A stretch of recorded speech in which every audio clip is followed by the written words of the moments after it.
രാത്രി അച്ഛൻ കടപൂട്ടി വന്നിട്ടുണ്ടെങ്കിൽ ഞങ്ങളുടെ വീട്ടിൽ സ്ഥിരം കാണുന്ന ഒരു കാഴ്ചകളിൽ ഒന്നാട്ടോ ഇതാ ഞങ്ങളുടെ പൂച്ച സൈന്യങ്ങൾ മൊത്തം അച്ഛനായിട്ട് വളഞ്ഞിട്ടുണ്ട്. ഇത് എന്തിനാന്നല്ല, ചോറ് കിട്ടാൻ വേണ്ടിയിട്ടാട്ടോ.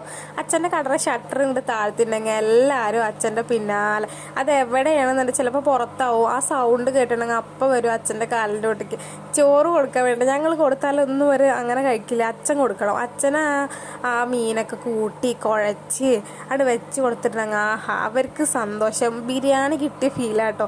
ഇത് നോലുമ്പോഴുള്ളൊരു സമയത്തെടുത്ത വീഡിയോ കേട്ടോ. ആ സമയത്ത് ഞങ്ങൾ ഉണക്കലാണ് ഇവർക്ക് കൊടുക്കുക. ഒരു 10 ഉണക്കലെടുത്തിട്ട് രാവിലെ ഉപ്പൊക്കെ കളഞ്ഞിട്ട് മഞ്ഞൾപ്പൊടിയിലിട്ട് വേവിച്ചിട്ട് വെക്കും. അത് 2 നേരത്തേക്ക് ഉണ്ടാവും. 5 രാവിലെ 5 രാത്രി എന്നുള്ള രീതിയിൽ കേട്ടോ. അപ്പോൾ അത് അച്ഛന് ചോറൊക്കെ കുഴച്ച് കൊടുത്തിട്ട് എല്ലാവരും ഇതൊക്കെ ലില്ലി പിന്നെ എല്ലാവരുടെയും കഴിഞ്ഞിട്ട് അവസാനം കഴിക്കുള്ളൂ കേട്ടോ. അച്ചപ്പെടുത്ത് കൊണ്ടുപോയത് കുട്ടാണി കേട്ടോ. ലില്ലിൻ്റെ 2ാമത്തെ പ്രസവത്തിൽ ഞങ്ങൾക്ക് ഒരു കുട്ടിനെ കിട്ടിയുള്ളൂ, അതാണ് കുട്ടാണി. അപ്പോൾ ഇത്രയുള്ള വീഡിയോ. ഞങ്ങളുടെ കുട്ടികൾ